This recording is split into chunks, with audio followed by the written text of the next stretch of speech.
নপুরের ধ্বনিটা আস্তে আস্তে মিলিয়ে গেল। ও তারপরে কি হলো মা? তারপরে আমি মুরলীর ধ্বনি শুনতে পেলাম। মুরলীর ধ্বনি? হ্যাঁ মা। জানো মা, আমি ধরতে গেলাম কিন্তু ধরতে পারলাম না। সেই মুরলীর ধ্বনিটাও আস্তে আস্তে মিলিয়ে গেল। তারপরে কি দেখলাম জানো মা? আমি দেখলাম আমার ঘরটায় আলোয় আলোকিত হয়ে গেছে।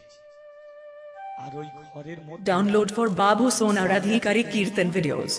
সেই ব্রজের ব্রজনন্দন কৃষ্ণচন্দ্র ভগবান বাঁশিটা হাতে নিয়ে দাঁড়িয়ে আছে। আমি বললাম, ও কৃষ্ণ, কৃষ্ণ তুমি আমার কাছে এসেছো। আমাকে কি বললো জানো? ওরে রাম, তোর কাছে আমি সাধ করে আসিনি, তোকে যেটা আমি বলছি শোন। কাল সকালবেলা তোর বাবা মার কাছ থেকে বেরিয়ে পড়বি। আমি বললাম কোথা যাব? শোন, আমি না এক মুসলমানের ঘরে পড়ে আছি।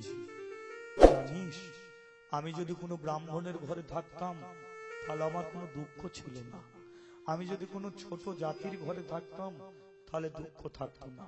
আমি যদি কোনো ধনী ঘরে থাকতাম দুঃখ ছিল না। কিন্তু কোথা আছি জানিস? একটা মুসলমানের ঘরে পড়ে আছি। জানিস, আমাকে কেউ যদি একটা ফুল দিয়ে পুজো দেয় আমি গ্রহণ করি।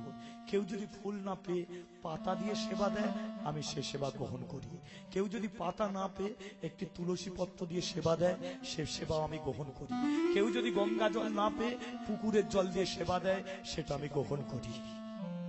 কিন্তু জানিস, আমি এমন মুসলমানের ঘরে পড়ে আছি, সে কোনোদিন আমাকে সেবা দেয় না, কিন্তু দিন আমাকে খেতে দেয় না।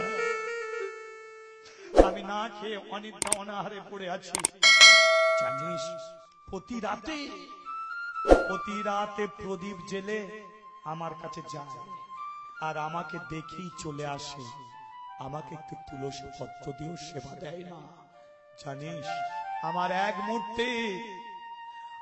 এক মূর্তি জগন্নাথ হয়ে ভক্তর মাঝখানে পূজা পাচ্ছে। আমারই এক অংশ গিরি গোবর্ধনে বৃন্দাবনে ভক্তদের পূজা পাচ্ছে। আর আমি কেন মুসলমানের ঘরে পড়ে থাকবো? আমিও জগৎ সংসারে সবার পূজা পেতে চাই, তাই আমাকে উদ্ধার করার মতো কেউ নাই। ওরে রাম, তোকেই উদ্ধার করতে হবে।